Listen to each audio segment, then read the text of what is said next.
नमस्कार, म पण्डित ज्योतिष सबढुङ्गाना सधैँ चाहिँ आज पनि हजुरहरूको लागि गरुड पुराणको 15औँ अध्याय लिएर उपस्थित भएको छु।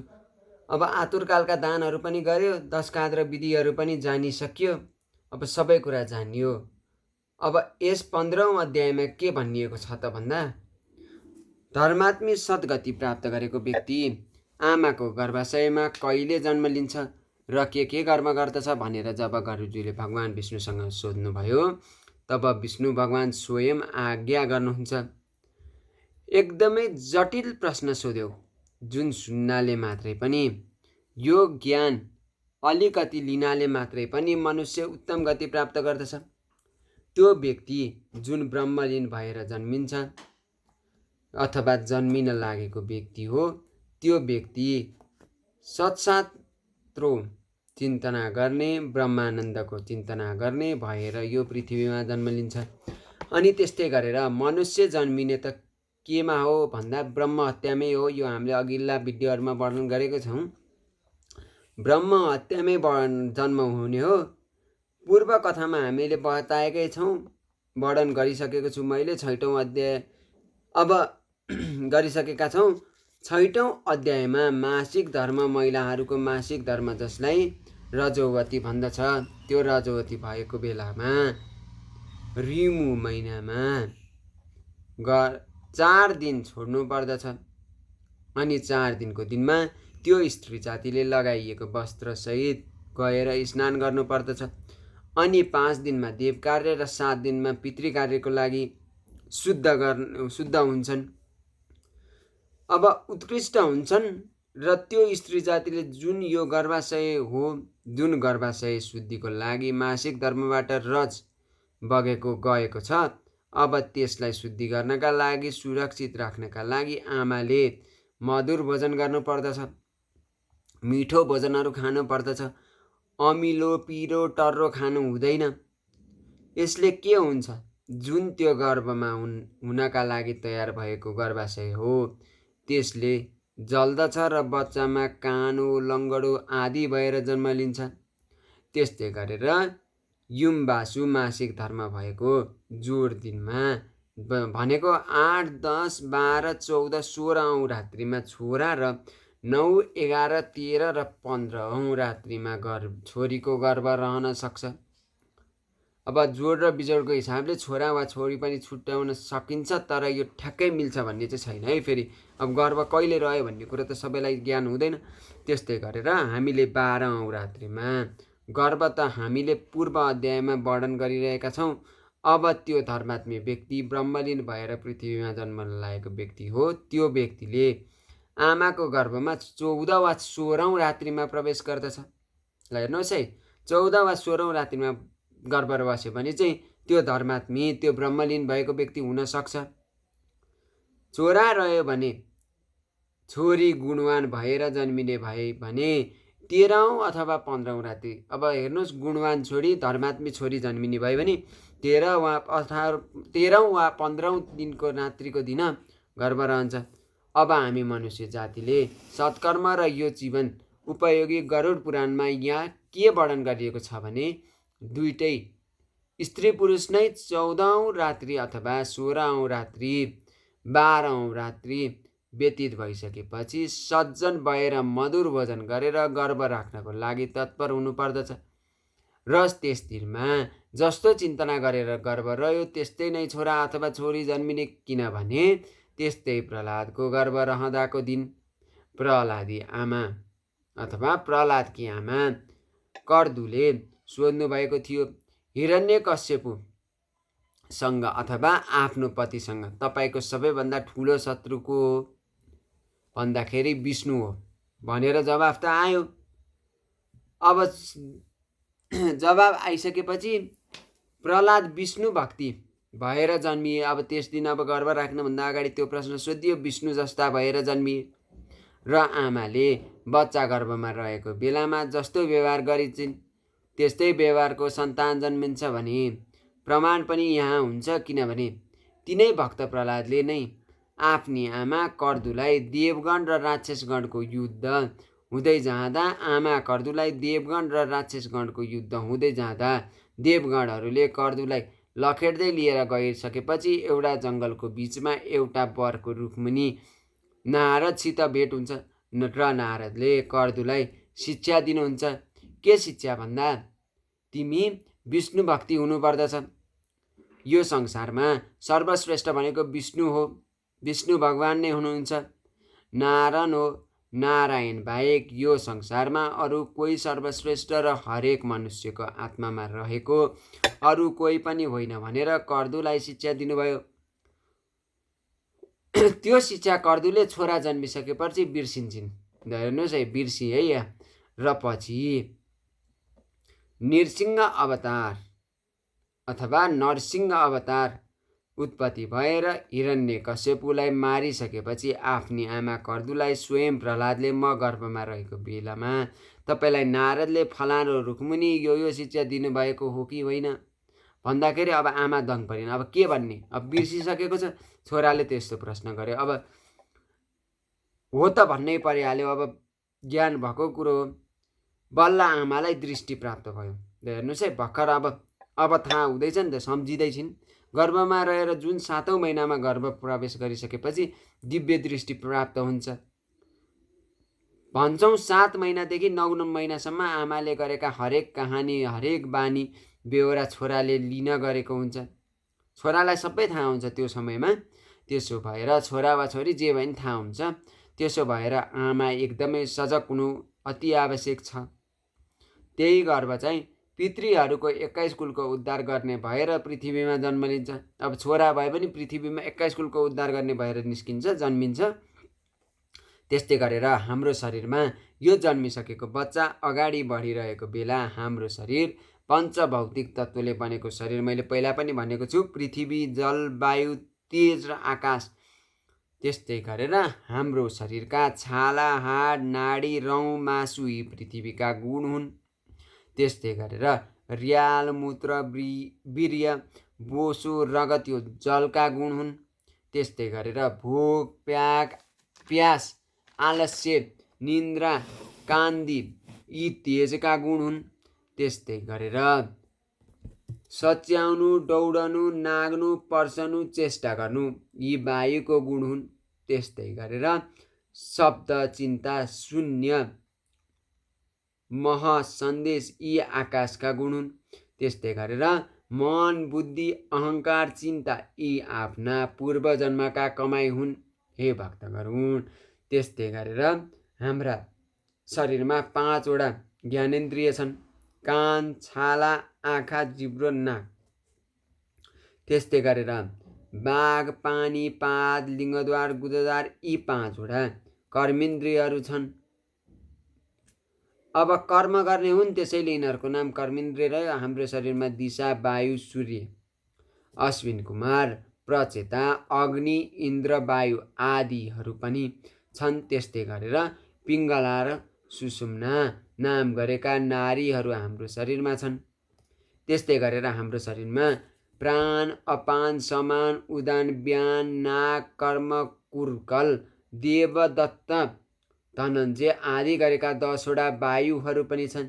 त्यस्तै गरेर हृदयमा प्राण वायुले, गुजद्वारमा अपान वायुले, नाभि मण्डलमा समान वायुले, नाभि मण्डलमा समान वायुले, कण्ठ देशमा उदान वायुले अनि व्यान नाम गरेको वायुले पुरै शरीरमा बस्दछन्। अब यस्तै गरेर यो शरीरमा अनेक अङ्ग प्रत्यङ्गहरू छन्। आफ्ना आफ्ना काम आफूले गर्दछन् र हाम्रो शरीर 2 किसिमले हेर्न सकिन्छ। एउटा व्यवहारिक शरीर र अर्को पारमार्थिक शरीर। व्यवहारिक शरीरमा 3.5 करोड रौँ हुन्छन्। 3.5 करोड रौँ हुन्छन्। त्यस्तै गरेर 20वटा नङ हुन्छन्। त्यस्तै गरेर सामान्य मनुष्यका 32वटा दन्त दाँत हुन्छन्। त्यस्तै गरेर 4000 तोला मासु हुन्छन्। त्यस्तै गरेर 400 तोला रगत हुन्छ। त्यस्तै गरेर 70 पला छाला, 10 पल्ला बोसो हुन्छ, 12 पल्ला मासी हुन्छ, 3 पल्ला महारक्त हुन्छ। यो व्यवहारिक शरीर हो। त्यस्तै गरेर यो शरीरमा र कुण्डली ब्रय हुन्छ। कुण्डकी स्वानित हुन्छ। त्यस्तै गरेर ठुला साना नाडी त यो शरीरको करोडौँ छन्, गणना गरिएको छैन। त्यस्तै गरेर 50 पल्ला पित्त, त्यसको आधा 25 पल्ला कफ र हाम्रो शरीरमा सधैँ उत्पन्न हुने वृष्ट र मूत्रको यहाँ गणना गरिएको छैन। त्यो त जस्तो गरे त्यस्तै आउने हो। त्यो त दैनिक उत्पादन हुने वस्तु अथवा चिज भन्न सकिन्छ यहाँ। त्यस्तै गरेर अब पारमार्थिक शरीरमा हामीले नदेखिने शरीरमा सब भुवन यहीँ छन्, पर्वतहरू यहीँ छन्, द्वीप यहीँ छ, सागर यहीँ छ, आदि नवग्रहहरू हाम्रो शरीरमा व्यवस्थित भएर रहेका छन्। हे भक्तगरुण, अब त्यो विराट स्वरूपको सूक्ष्म वर्णन सुनाउँछु, सुन। हेर त, त्यस्तै गरेर हाम्रो शरीरमा पाउदेखि माथि लोकहरू छन्, पाउदेखि तल वित्तल लोकहरू छन्, घुँडामा सुतलोकहरू छन्। त्यस्तै गरेर तिघ्रामा महातल लोकहरू छन्, तिघ्राको जोर्नीमा तलातलहरू छन्, गुह्य देशमा रसातलहरू छन्। त्यस्तै गरेर कर्ती प्रदेशमा पातल लोकहरू छन्। यी 7 लोकहरू हाम्रा शरीरमा छन्। नाभिभन्दा माथि भूलोक, मस्तिष्कमा भूवलोक, अनि हृदयमा स्वर्गलोक, कण्ठदेशमा महलोक विचार गरिएको छ। त्यस्तै गरेर मुखमा जनलोक, लगातमा तपलोक, ब्रह्माण्डमा शिरमा सत्यलोक, यी 14 भुवन पनि हाम्रो शरीरमा छन्। यहाँ लगात भनेको निधार हो है, मैले लगात भनेको थिएँ, यो निधार हो। जुन त्यो ज्ञानी व्यक्ति ब्रह्मलीन भएर आमाको गर्भमा 14औं रात्रिमा गर्भाशयमा रहेर जब पृथ्वीमा जन्मन्छ, त्यसले यो शरीरको चिन्तना गर्ने क्षमता हुन्छ र चिन्तना गर्दछ। त्यस्तै गरेर मेरु पर्वत, मण्डरा आदि गरिएका पर्वतहरू, कैलाश आदि पर्वतहरू दक्षिण कोखामा छ र वाम कोखामा हिमाल आदि पर्वतहरू छन्। त्यस्तै गरेर उदररेखामा भनेको गुजद्वारदेखि शिरसम्म जाने रेखामा निषिद्ध पर्वत छ, दक्षिण रेखामा गन्धवान पर्वत छ, आदि आदि यो शरीरमा छन्। त्यस्तै गरेर हाडी स्थानमा जम्बुद्वीप र मध्यस्थानमा सागद्वीप छ। त्यस्तै गरेर मासु स्थानमा यो मासुमा कुराद्वीप छ, नाडीहरूमा कौचिन्द्र द्वीप छ, छालाहरूमा सालमली द्वीप छ, रोमक समूहहरूमा गोम्य द्वीपहरू छ, यो नङहरूमा पुष्को आदि गरिएका द्वीपहरू पनि छन्। जो यो शस्त्रहरूको चिन्तना गर्न सक्ने व्यक्तिले मात्र चिन्तन गर्दछ।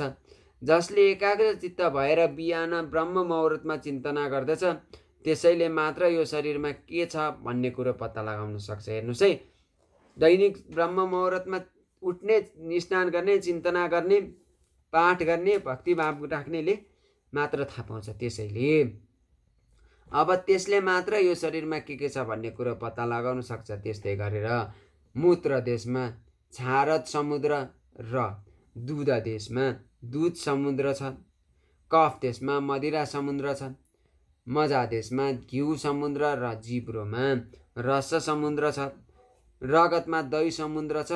हे गरुड, त्यसो भएर यो स्वादिष्ट जल भएको समुद्र पनि यही शरीरमा छ। त्यस्तै गरेर आदि इत्यादि नवग्रहहरू पनि हाम्रो शरीरमा छन्। जस्तै चन्द्रमा र सूर्य 2 आँखामा पर्दछन्। आँखाका लोचनमा मङ्गल ग्रह बस्दछन्। त्यस्तै गरेर हृदय स्थानमा बुध ग्रह बस्दछन्। विष्णु स्थान अथवा नाभि स्थानमा गुरु ग्रह बस्दछन्। त्यस्तै गरेर वृषमा शुक्र ग्रह बस्दछन्। त्यस्तै गरेर नाभिमै आएर शनिश्चर ग्रह आएर बस्दछन्। अब मुखमा राहु ग्रह बस्दछन्। वायु स्थानमा गएर केतु ग्रह स्थित भएर यो शरीरमा ग्रह मण्डल पनि बसेका छन्। सधैँ प्राप्त अथवा सधैँ प्रातः समयमा अब के गर्ने? पद्मासनमा बस्ने। हेर्नुहोस् है, अब यो शरीरको चिन्तना गर्ने जड उपाय र मुक्ति पाउने अन्तिम उपायहरू के हुन् भन्दा, हे भक्तगरुण, एकाग्र चित्तले सुन। यो मुक्ति पाउने अन्तिम बाटो र अन्तिम उपाय पनि हो। जस्तै गरेर हाम्रो शरीरमा मूलद्वार, मूलाधार, स्वादिनिष्ठा, मणिपूरक, अनाहक, विशुद्ध आज्ञा यी शस्त्र चक्र हाम्रा शरीरमा छन्। यो शस्त्रमध्ये मूलाधार भनेको नाभिदेखिको ठ्याक्कै पछाडि, गुजद्वार भन्दा अलिकति माथि। अब हामी करङको फेद भन्छौँ, अब सरल भाषामा करङको फेद भनिन्छ। यो 4 अक्षर ओ स स यो 4 अक्षरहरू स्थापना गर्नुपर्दछ। कहिले ब्रह्म मुहुर्तमा बिहान उठेर सिरकले ढाकिएर पदासनमा बसेर पूर्व फर्किएर, त्यस्तै गरेर सबदिन स्थान भनेको नाभिमा ए र ल ओ भ ब यो 6 अक्षरहरू स्थापना गर्नुपर्दछ। त्यस्तै गरेर मणिपूरकमा भनेको छातीमा द ढ अण त थ द ध न प फ यी 10 अक्षरहरू लगेर हृदय स्थानमा राख्नुपर्दछ। कहिले बिहानको ब्रह्म मुहुर्तमा हेर्नुहोस् है। त्यस्तै गरेर अनाहक भनेको कण्ठदेश, कदेखि ठ भनौँ, कदेखि ठसम्मको अक्षर जहाँ अटाउँछन् त्यही भएर त्यसलाई कण्ठ भनिएको हो। कदेखि ठसम्मका 12 अक्षरहरू घाँटीमा स्थापना गर्नुपर्दछ। त्यस्तै गरेर विशुद्ध चक्र दुई आँखाको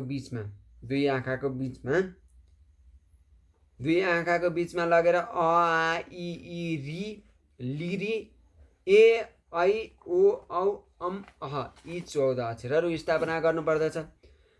अब अज्ञान चक्र भनेको टुप्पीमा ब्रह्माण्डमा लगेर हम चोक स्थापना गर्नुपर्दछ।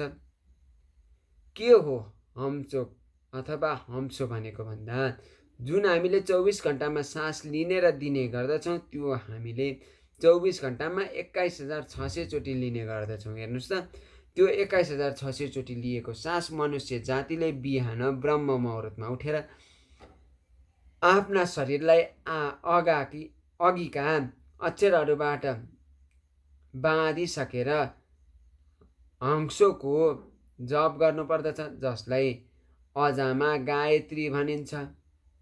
कसैसँग नलिएको मन्त्र आफैले दिनदिनै जति बेला पनि लिए गर्न सक्ने एकमात्र मन्त्र के हो भन्दा गायत्री मन्त्र। त्यो मन्त्रको चिन्तना गर्नुपर्दछ। यसको सङ्कल्प मात्रले पनि मानिसमा धेरै फरक पर्दछ र उत्तम गति प्राप्त गर्दछ। यसमा 600 चोटि गणेशको नाम जप्नु पर्दछ। 6000 ब्रह्मालाई, 6000 विष्णुलाई,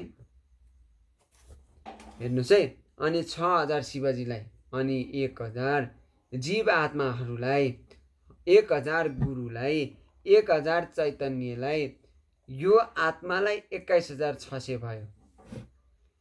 यो ध्यान गरिसकेपछि ब्रह्म भनेको अविनाशी इन्द्र भन्नको प्वाल यो दुईटालाई बन्द गर्नुपर्दछ। बन्धन गरिसकेपछि ध्यानमा मग्न मस्तका साथ प्राप्त हुनु मनुष्य र अनि त्यहाँ पछि उठिसकेपछि आफूले गर्नुपर्ने नित्य नैमित्य स्नान, जप, ध्यान, गुरु आदेशहरू, गायत्री जपहरू, पञ्चाङ्ग, देवताको पूजाहरू, ध्यान आदि गर्नुपर्दछ र मनुष्य जातिलाई सत्य र धर्मले मात्रै खान पुग्दछ र दाजुभाइमा द्रोह गर्नु हुँदैन। हे भक्तगरुड भनेर यहाँ एउटा इतिहास कथा ल्याएर भक्तगरुडलाई भगवान विष्णुले चित्त शान्ति गराउनु भएको छ। अघि जुन एकादशी व्रत गर्ने अम्बिरस नाम गरेका ब्राह्मण उनका छोरा थिए, नबाड र नबागका छोरा थिए। अब एकादशीको बारेमा हामी अब अम्बिरस भनेका को हुन् भन्ने आउँदा एकादशी महात्मामै वर्णन गर्नेछौँ। अहिले हामी सरल तरिकाले जाउँ। ब्राह्मणका उनका छोरा थिए नबाड र नबागका छोरा। नबाग अति गोपनीय, जर र धर्म र सत्य र अंश, नमारिकन खाऊ भन्ने जति भए पनि पुग्छ भन्ने प्रमाण पनि यो हो। अब उनी के थिए त भन्दा अब यहाँ के भनिएको छ भने अंश नचाहिने, अंश नमार्ने, आफ्नो भागमा जे पर्यो त्यसैले पुग्छ भन्ने विश्वास राख्ने मान्छे थिए। ल हेर्नुहोस् है, अब त्यसको प्रमाण यहाँ दिएको छ। अब के हो त भन्दा तिनै नभागका 5 भाइ छोरा थिए। 5 भाइ छोरा मध्ये कान्छा छोरा नभागलाई गुरुकुल शिक्षा पढ्नका लागि बनारस आदि क्षेत्रमा पठाउनु भएको थियो। के भनेको छ, मनुष्य भएर 25 वर्षसम्म ब्रह्मचर्यमा रहनु, 50 वर्षसम्म गृहस्थी हुन्छ, अनि त्यहाँ पछि ईश्वरको आराधनामा लाग्नु भनेर भनिएको छ। त्यही भएर उनी 25 वर्षसम्म गुरुकुल पढ्न गएका ब्रह्मचर्यमा अथवा ब्रह्मचर्यमा रहेर पढे, घरमा फर्केर आएनन्। घरमा फर्किएर नआइसकेपछि 26औं वर्ष प्राप्त भयो, 27औं वर्ष प्राप्त भयो, कान्छा छोरा आएनन्। हेर्नुहोस् है, त्यसपछि 4 भाइले कान्छा भाइको अंश नलगाइकन 4 भाग अंश लगाए। अब हेर्नुहोस्, यहाँ 4 भाग अंश लगाए, कान्छाको लागि पनि भाग लगाएनन्, बाबुका लागि पनि भाग लगाएनन्। अब यहाँ कस्तो बिराम, हेर्नुहोस् है त। अब लगाए, जग्गा बाँडेर खाए, आफ्ना घर बनाए। आमा बितिसक्नु भएको थियो। एउटा 80 वर्ष पुगेका मृत्युको शैय्यामा बसेका बाउ जेठो दाजुको पिँढी कुरेर बस्नुहुन्थ्यो। अब हेर्नुहोस् है, अब बाउलाई पनि अंश लाएनन् बिचरा। अब जेठो छोराको पिँढी कुरेर बस्ने, अब गर्न केही सक्दैन। यसलाई भनिन्छ अन्तिम कालको प्रातःकाल। अब मर्ने बेला भयो, मृत्यु शैय्यामा परेपछि हामीले जुन दुःख पाउँछ भनेको छ यही हो। अब केही गर्न सक्दैन, अरूले जे दियो त्यही खाने हो, जस्तो चल्छ त्यस्तै टर्छ भनिन्छ नि। अब 80 वर्ष पुगेका मृत्यु शैय्यामा बसेका बाउ जेठो दाजुको पिँढी कुरेर बस्नुहुन्थ्यो। त्यही बेलामा 28औं वर्ष प्रवेश गरेका नभाग सरासर आउनुभयो। ल हेर्नुहोस् है, 28 वर्षमा आउनुभयो। गाउँमा आइसकेपछि अब जाने कहाँ भन्दा त जेठो दाजुका, किनभने भनिएको छ पिता समान जेठो दाजु। आफ्नो पिताको वचन, जेठा दाजुको वचन कहिले पनि काट्नु हुँदैन। पितृ समान पनि हुन्छन् जेठा दाजु। अब कहाँ पस्ने, जेठो दाजुको घरभित्र प्रवेश गर्नुभयो, जहाँ बुबा पिँढीमा बसिराख्नु भएको थियो। त्यही बेलीमा जेठो दाजुसित सोध्नुभयो, दादा मेरो अंश खोइ त, म कहाँ बस्ने हो भनेर। जब कान्छाले जेठो दाजुसँग सोध्नुभयो, जेठा दाजुले भन्नुभयो, ऊ अंश के त, ती तेरा बाउ। ल हेर है, खाने सम्पत्ति आफू, 4 भाइ खाए। अब कान्छालाई चाहिँ अंशको रूपमा बाउ त सबैको समानै हो नि। अब यहाँ हेर, तेरो बाउ 80 वर्ष पुगेको बुवालाई दाइले अंश देखाउनु भयो। ल हेर्नुहोस् है, अब 80 वर्ष पुगेका बाउ एकजनालाई अंश देखाए, सारा सम्पत्ति त खाइहाले। बाउले, ए बाबु, त्यहाँ एउटा आसी भनेको खुर्पा है, खुर्पा छ जसलाई 4 टुक्रा लगाउन नमिलेर राखिएको छ। अब एउटा खुर्पा अंश लाउन नमिलेर राखिएको छ, त्यो अंश नलाएर बसिराखेको छ। अब बाउले नभागलाई जङ्गलमा लिएर जानुभयो। अब हिँड, खुर्पा लिएर हामी जङ्गल जाउँ, जस्तो चल्छ जे भेटिन्छ त्यही खाउँला भनेर भन्नुभयो। अनि 80 वर्षका बाबु र नभाग जङ्गलतिर गए र खोरिया फाडेर स्याउलाको झोपडी बनाएर जङ्गलमा बस्नुभयो। ल हेर्नुहोस् त कस्तो दुःख पाएको। अब जब जङ्गलमा बस्नुभएको थिए, गिट्ठा भ्याकुरहरू खाने, चिसो जल खाने, यसरी नै दिनचर्या बित्दै गएको थियो। एक दिन स्वर्गदेखि देवतागणहरू अम्बिरस नाम गरिएको यज्ञ गर्न आए। ल हेर्नुहोस् है, पृथ्वी तलमा त्यस जङ्गलमा यज्ञ गर्न भनी आए। अब देवतागणहरूले महिनाको 4 दिन पूजा गर्न जान्दैन थिए। अब तिनै नभागले आफ्ना छोरा नभागलाई भन्नुभयो, हे बाबु, यी स्वर्गदेखि देवतागणहरू आउनुभएका छन्। उनीहरूले महिनामा 4 दिन पूजा गर्न जान्नु हुँदैन। त्यो पूजा तिमीले गरिदेऊ। बाबु जाऊ भनेर पिताले अराएपछि पिताको वचन शिरोधार्य गरेर नभाग देवगणहरूसँग जानुभयो र महिनाको 4 दिन पूजा गरिदिनु भयो। जुन 1 वर्षसम्म गरिने अम्बिरस नाम गरेको यज्ञ छ, जुन 1 वर्षसम्म गरिन्छ, आरम्भ भयो। अब पूजा हुँदै गयो, वर्ष दिन बित्यो। वर्ष दिन बितिसकेपछि देवगणहरूले ती नभागलाई दक्षिणा स्वरूप केही दिन सक्नु भएन। अब यज्ञ 1 वर्ष लामो यज्ञ ल्याएका सामग्री सबै सिद्धे, दान दक्षिणा छैन, अब के दिने त भन्दा जुन यज्ञमा लगाइएका पात्रहरू, अब पहिला पहिला त सबै सुनका लगाउँछन् भनेर अब यहाँ पुराणहरूमा भनिएको छ। त्यस यज्ञमा पनि सबै पात्रहरू सुनका बनाइएका थिए। यज्ञ समाप्त गरेर, हे नभाग, हामीले तिमीलाई यज्ञको दक्षिणा दान गर्न सकेनौँ, यो यज्ञमा भएको सामग्री उठाएर तिमी लैजाऊ बाबु भनेर देवगणहरू स्वर्गमा जानुभयो। अब स्वर्गमा गए नभागले त्यो सामग्री 2टा पोका बनाए, कपडामा बाँडे। अब 2टा कपडाको पोका बनाए, एउटा काखीमा एउटा र एउटा पछाडि बोकेर हिँड्न लाग्नु भएको थियो। पछाडिबाट एउटा डरलाग्दो पुरुष आएर ढाडमा समात्यो। पछाडि फर्केर हेर्नुहुन्छ त डरलाग्दो पुरुष, ओइ यो मेरो सामान कहाँ लान लागेको तैँले भनेर जब काल पुरुषले भनेको थियो, नभाग भन्नुहुन्छ, देवगणहरूले मलाई दिनुभएको हो, दिएको त हो नि। अब यहाँ हेर्नुहोस् है, नभाग र काल पुरुष त्यहीँ मेरो मेरो भन्दै झगडा गर्दै थिए। त्यही बेलामा काल पुरुषले भन्यो, हामी 2 जना मात्रै छौँ, देवगणहरू गइसक्नुभयो, तेरो कि मेरो निर्णयकर्ता त चाहियो। त्यसो भएर तिम्रो बाबुसँग सोधेर आउ जाऊ भनेर त्यो सामान त्यहीँ राखेर नभाग लुरु आफ्ना बाबु भएका ठाउँमा जुन खोरिया फोडेर बनाएको छाप्रो थियो त्यहाँ जानुभयो। अब पिताकोमा गइसकेपछि पितालाई सोध्नुभयो, बुबा, अब मैले यसो गरेँ, अब मलाई पात्रहरू दान गरिएको थियो, तर काल पुरुषले आएर मेरो भन्नुहुन्छ पिता, म के गरौँ भन्दा पिता भन्नुहुन्छ, त्यो त भगवानकै हो, जुन भगवानको तिमीले पूजा गर्यौ, अङ्गिरस नाम गरेको जुन यज्ञ गर्यौ, अनि यज्ञका अधिपति कैलाशबाट आएका शिवजी हुन्, जाऊ गएर क्षमा माग भनेर छोरालाई पठाउनु भयो। हेर्नुहोस् है, अब भगवान भनेर उसले चिनेन त, अब क्षमा माग्नलाई पठाउनु भयो। छोराले आएर शिवजीको चरणमा परेर क्षमा मागेर त्यो 2 पोका शिवजीको पाउमा अर्पण गर्नुभयो। लोभ लालच छैन, उसले अर्पण गरिदियो।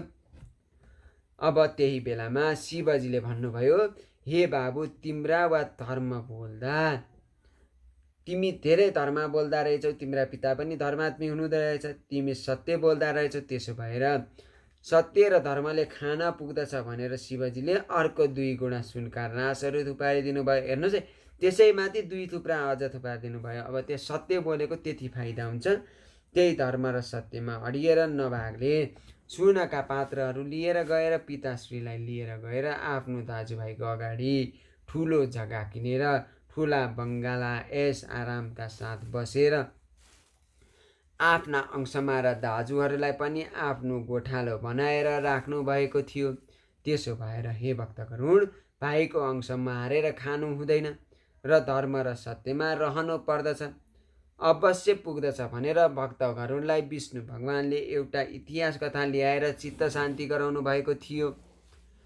अब त्यो ज्ञानी व्यक्ति वेदशास्त्रको विचार गर्ने, यज्ञ यज्ञादिहरू गर्ने, शोधन गर्ने, भक्ति भएको छँदो भनेको भक्ति भएको बेला मनुष्य लोकमा सुखले दिन बिताइकन आफ्ना सन्ततिको समृद्धि गराइकन त्यो ब्रह्मलीनमा गएको व्यक्ति पृथ्वीमा जन्मिन्छ।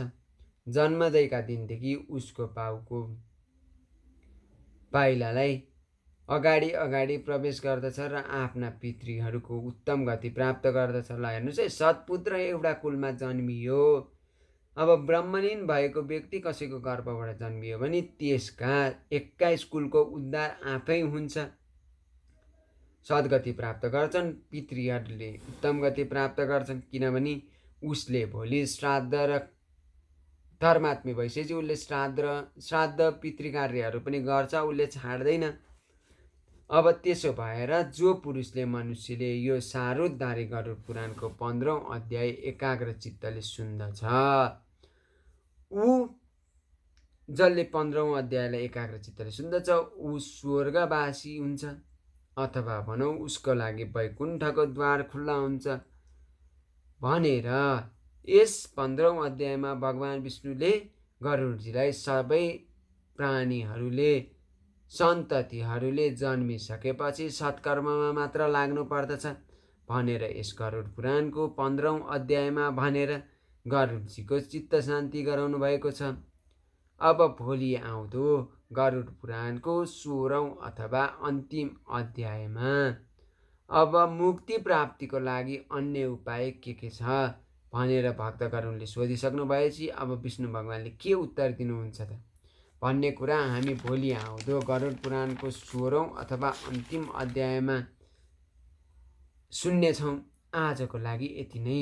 छोटो समयमा मैले सोचेको भन्दा धेरै राम्रो साथ र सहयोग पाएँ हजुरबाट।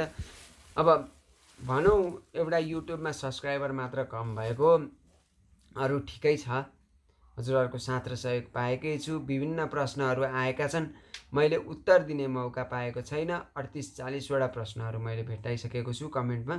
अब त्यस कमेन्टमा आएका 38-40 वटा प्रश्नहरूको उत्तर बनाएर म यथाशीघ्र हजुरहरूलाई एउटा छोटो भिडियो बनाएर सम्पूर्ण प्रश्नहरूको उत्तर एकसाथ प्रदान गर्नेछु।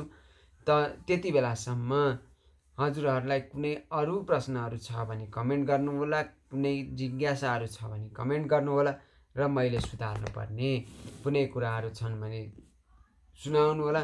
हजुरहरूको साथ र सहयोग मिल्दै गएछ भने श्रीमद् भागवत महापुराण पनि सुरु गर्नेछौँ। पुरुषोत्तम महात्माका भिडियोहरू पनि आइरहेका छन्, त्यसैले हजुरहरूको ठुलो साथ र सहयोगको अपेक्षा गर्दछु।